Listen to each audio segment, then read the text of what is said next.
Olá pessoal, tudo bem? Eu vou fazer aqui uma meditação sobre alguns pontos em que tratamos a vida familiar, a vida do casal, a geração de filhos. E aí é uma oportunidade de vocês poderem pensar um pouco sobre essas questões. Quem sabe também conversar com algum amigo ou retransmitir a informação, tá certo? Fazer uma breve oração para que Deus nos conceda abertura para ouvir sobre esse assunto tão bom, tão frutífero, mas tão ainda mal visto, né? Em nome do Pai, do Filho e do Espírito Santo. Amém. Santa Maria, esperança nossa, sede da sabedoria, rogai por nós. Glória ao Pai, ao Filho e ao Espírito Santo, como era no princípio, agora e sempre. Amém. O texto que eu proponho aqui para meditar são 3 pequenos números do documento Gaudium et Spes, um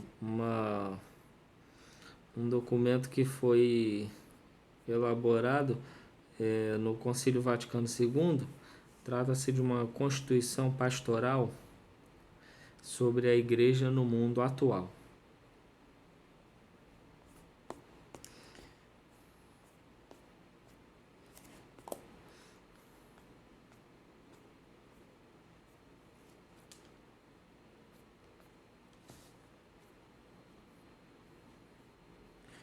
Foi o Papa Paulo VI, hoje São Paulo VI, quem organizou todo o documento, tá certo?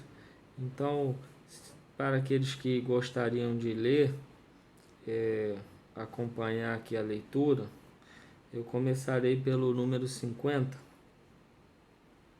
Eu não pretendo ler esses pontos inteiros, mas pequenas orações, pequenos trechos, a fim de que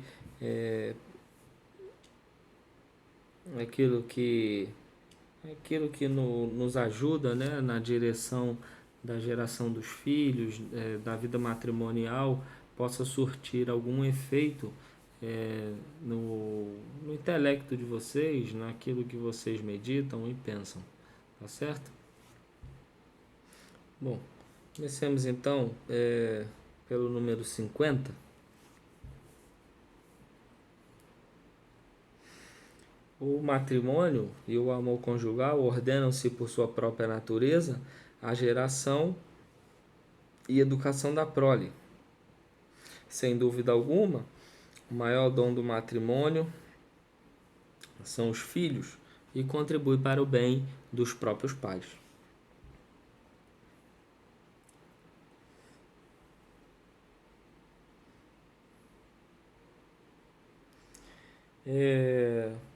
Por isso, o autêntico cultivo do amor conjugal e toda a vida familiar que nasce, sem pôr de lado os outros fins do matrimônio, tendem a que os esposos, com fortaleza de ânimo, ou seja, com animação, com alegria, com generosidade, estejam dispostos a colaborar com o amor do Criador e Salvador, que por meio deles aumenta cada dia mais e enriquece a sua família. Então, sempre gosto de falar isso, a família de Deus, as almas que o louvarão e adorarão por toda a eternidade, elas nascem de famílias. Cada alma nasce numa família. E não tem como nascer filhos de Deus se não coabitarem os esposos, se os esposos não se unirem. Então, à medida que as famílias são generosas, aumenta-se assim a igreja, aumenta-se assim o reino de Deus e os filhos de Deus muito amados. Nesse sentido, nós somos chamados cogeradores, porque Deus nos dá essa permissão de participar da geração de seus filhos. Os esposos sabem que no dever de transmitir e educar a vida humana dever que deve ser considerado como a sua missão específica. Eles são cooperadores do amor de Deus, Criador, e como que os seus intérpretes. Na prática, somos intérpretes, ou seja, nós, de certa forma, explicitamos, tornamos claro o amor de Deus aos seus filhos, porque desde pequeno o bebê sente o amor do seu pai e sua mãe. As crianças sentem o aconchego do lar familiar. Então, e nada mais propício a perceber a paternidade de Deus, o amor de Deus, do que o aconchego que se sente na casa, que se sente com os pais, com a família. Desempenhar-se-ão, isso falando dos pais, portanto, desta missão, com responsabilidade humana e cristã, com um respeito cheio de docilidade para com Deus, com comum acordo, de comum acordo e com esforço comum, formarão retamente a própria consciência, tendo em conta o seu bem próprio e o dos filhos, já nascidos ou que virão a nascer. Então, precisamos formar retamente a nossa consciência e é preciso que marido e mulher se ajudem nessa tarefa e procurem os meios para que se formem, né?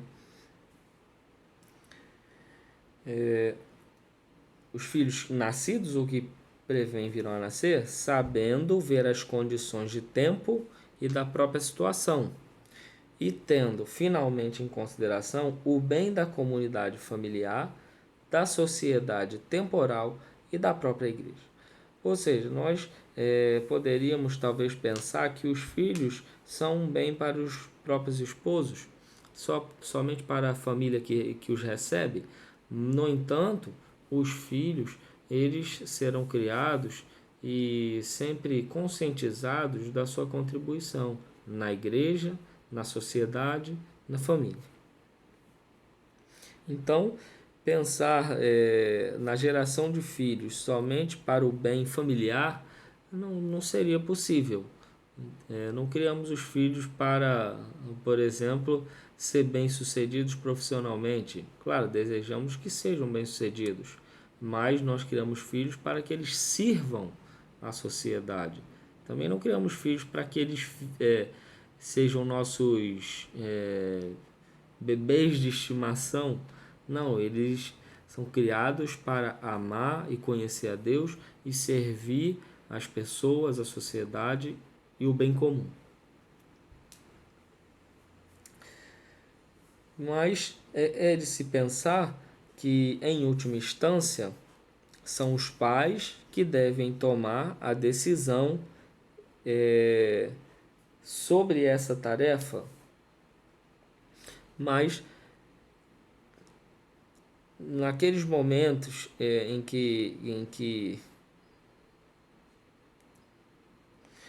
mas no proceder, em seu proceder, os esposos tenham consciência de que não podem agir arbitrariamente, mas que sempre devem se guiar pela consciência, que deve conformar-se com a lei divina e ser dóceis ao magistério da igreja, que autenticamente interpreta a lei divina.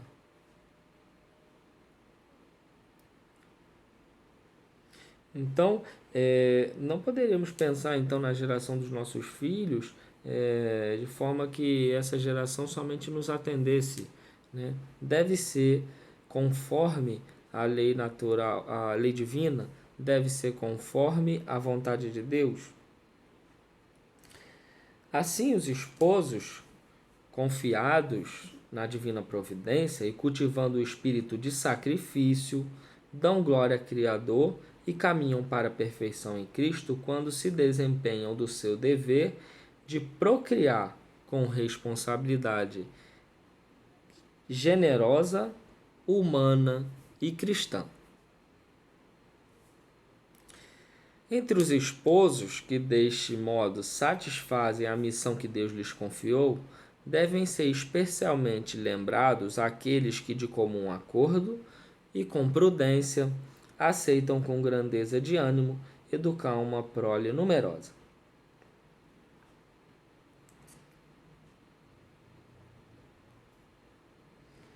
Passamos então ao número 51.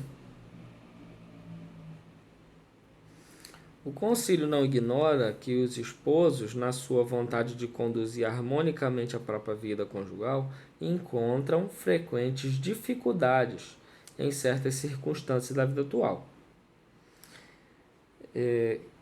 que se podem encontrar em situações em que, pelo menos temporariamente, não lhes é possível aumentar o número de filhos, e em que só dificilmente se mantém a fidelidade do amor e plena comunidade de vida.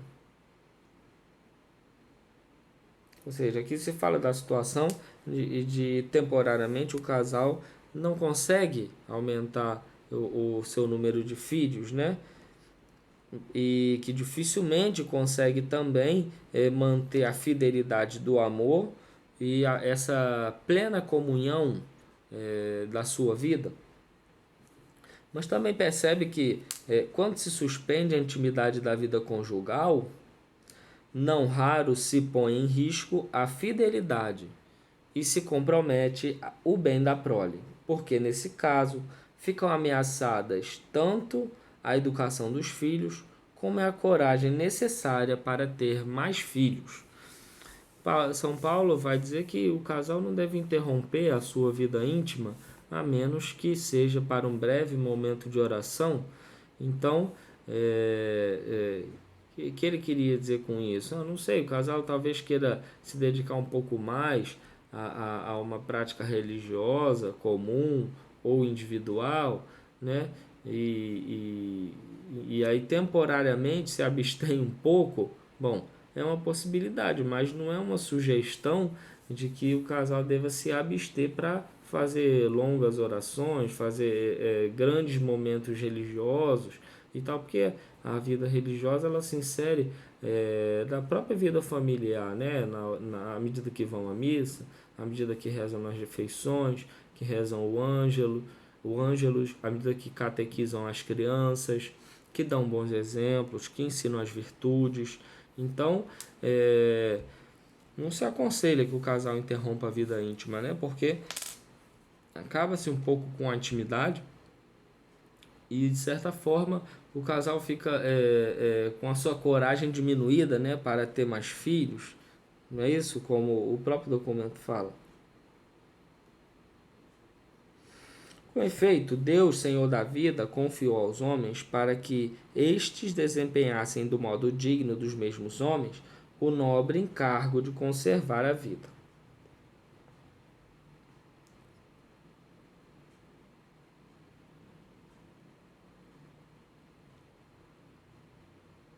Quando se trata, portanto, de conciliar o amor conjugal com a transmissão responsável da vida, a moralidade do comportamento não depende apenas da sinceridade da intenção e da apreciação dos motivos. Então, nós teríamos aí o casal, né, avaliando, né, com sinceridade as suas intenções, porque limitar ou expandir o número de filhos, né, e tem os seus motivos, né, tem a sua intenção e tem os motivos para tal, deve também determinar-se por critérios objetivos, tomados da natureza da pessoa e dos seus atos. Critérios que respeitem, num contexto de autêntico amor, o sentido da mútua doação e da procriação humana. Tudo isto só é possível se se cultivar sinceramente a virtude da castidade conjugal. O que seria a castidade conjugal? A fidelidade, os atos íntimos do casamento, a pureza no falar, a pureza ao tratar o cônjuge, tá certo? Segundo estes princípios, não é lícito aos filhos da igreja adotar na regulação dos nascimentos caminhos que o magistério explicitando a lei divina, reprova, né? Teríamos aí, por exemplo, os usos de contraceptivos, né? Que são rejeitados pelo magistério da igreja. Aí eu cito, né, o documento Humanae Vitae, Vida Humana, que é pós-conciliar, é após o Concílio Vaticano II, mas também é excelente falando sobre a questão da contracepção e do amor na família.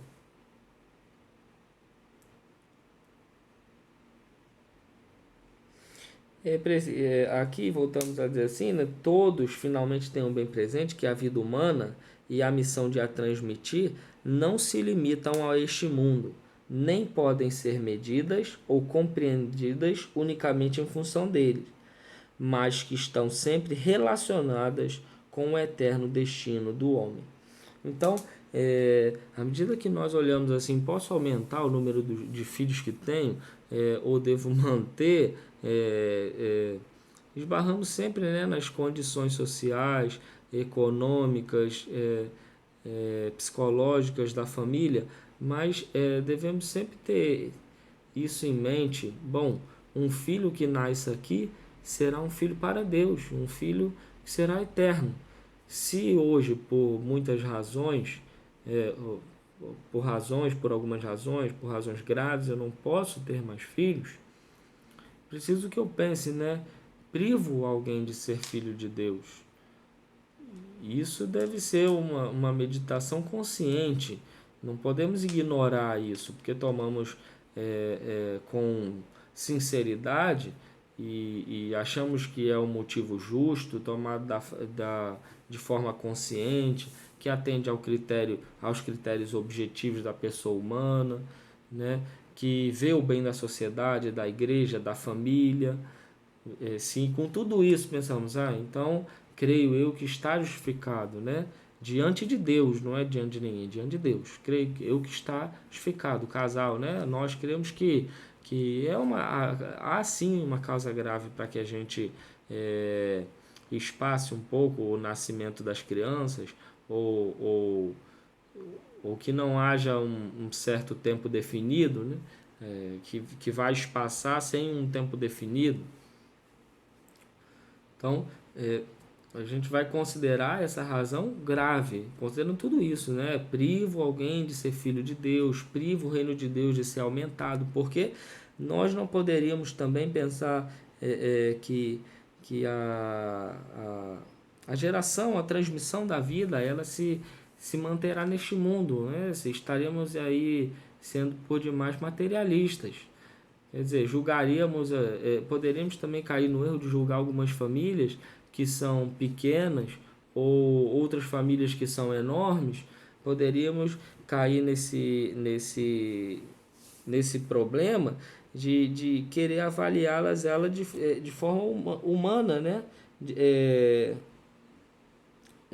Medi-las ou compreendê-las unicamente em função do nosso mundo. Mas quer dizer, penso eu que o casal que tem mais filhos, o casal que reduz os filhos, por uma consideração, quer dizer, o casal que não pretende ter filhos temporariamente ou sem que haja um tempo estabelecido, ele tem uma razão grave, né? Porque no geral vale-se todo o aperto, né? Vale-se a perda da nossa paz, a perda do nosso sono, a perda da nossa juventude, tudo isso em função das nossas crianças, porque todo o nosso esforço para educá-los fará com que eles sejam bons filhos de Deus, né? Filhos de Deus que dão glória a Deus, que integram a igreja de Deus. Não é isso? É isso que devemos sempre pensar. Então, não poderíamos então julgar, por exemplo, uma família grande, né, olhar para ela lá e pensar, poxa, devem passar muito aperto financeiro, devem ter lá suas dificuldades. Bom, provavelmente sim, não sabemos, não temos como ter dimensão disso, e pouco importa. O importante é que eles tentam educar bem as crianças e tal, e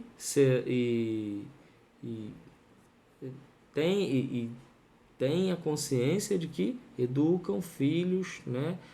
transmitem a vida e educam os filhos para que sejam excelentes pessoas, né? Filhos de Deus, generosos, que façam bem à igreja, à sociedade. Isso. Passamos então por último, né, ao número 87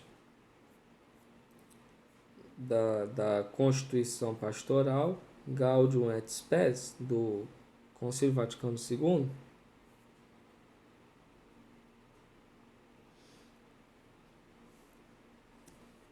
E aí eu vou ler aqui o último parágrafo, né, desse número 87.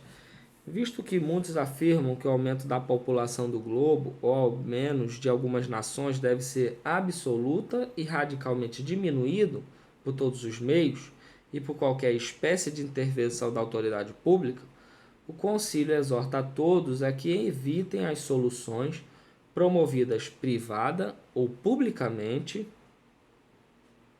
ou até por vezes impostas, que sejam contrárias à lei moral.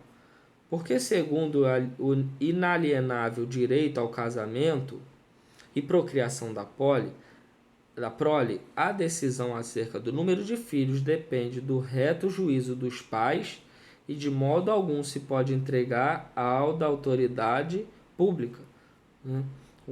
Aqui no Brasil nós temos, né, a nossa Constituição de 1988, que vai falar sobre o direito do planejamento familiar, que cabe a cada família, né? Os pais têm total autonomia sobre a questão dos seus filhos, né, que gerarão os filhos.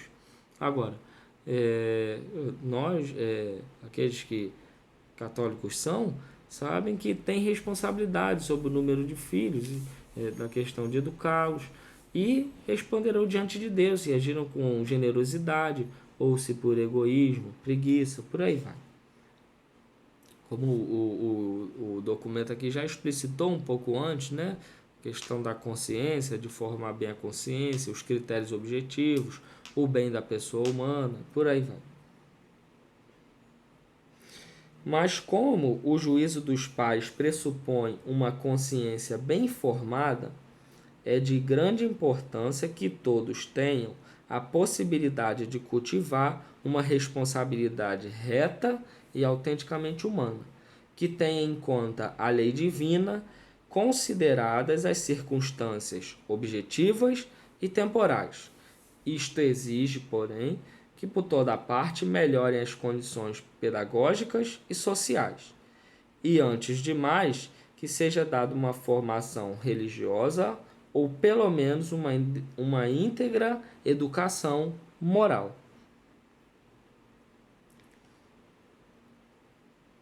Sejam também as populações judiciosamente informadas acerca dos progressos científicos alcançados na investigação dos métodos que ajudam os esposos na determinação do número dos filhos, cuja sentença esteja bem comprovada e que conste claramente a legitimidade moral. Então, aqui o que nós estamos percebendo que é necessário que as condições pedagógicas e sociais tenham progresso, que todos possam ter uma formação religiosa ou ao menos uma íntegra educação moral, né? Da questão da moral dos atos humanos. E aqui, por fim, né, incentiva-se, né, a divulgação dos métodos científicos que podem ajudar a família no planejamento familiar. A igreja permite, não que aconselha, a igreja permite, né, que os casais usem o método de planejamento familiar, métodos de planejamento familiar naturais, né, sem a questão da intervenção direta antes, no meio ou depois dos atos próprios do matrimônio. Então a igreja permite que se faça uso dos métodos de planejamento familiar naturais, desde que haja causa grave para espaçar gravidezes ou espaçar sem que haja um tempo estabelecido. Mas aqui ele volta a dizer das circunstâncias objetivas e temporais. Então, os casais diante de Deus sempre terão que pensar em suas questões psicológicas, econômicas, sociais, pensar que se tudo isso constitui uma causa grave para espaçar os nascimentos, né? Não poderíamos aí pensar, poderíamos aí nos acomodar, usar interesses egoístas, né? A preguiça para espaçar ou não deixar que venha próximos filhos, né? Então, isso que eu tinha para contribuir. Espero que vocês tenham gostado. Espero que possa produzir bons frutos nas famílias de vocês, com os amigos. Se puderem, divulguem. Né? É um assunto muito interessante, né? Uma perspectiva diferente da que a gente está acostumado a ouvir. E é isso, tá bem? Glória ao Pai, ao Filho e ao Espírito Santo, como era no princípio, agora e sempre. Amém. Em nome do Pai, do Filho e do Espírito Santo. Amém. Até breve.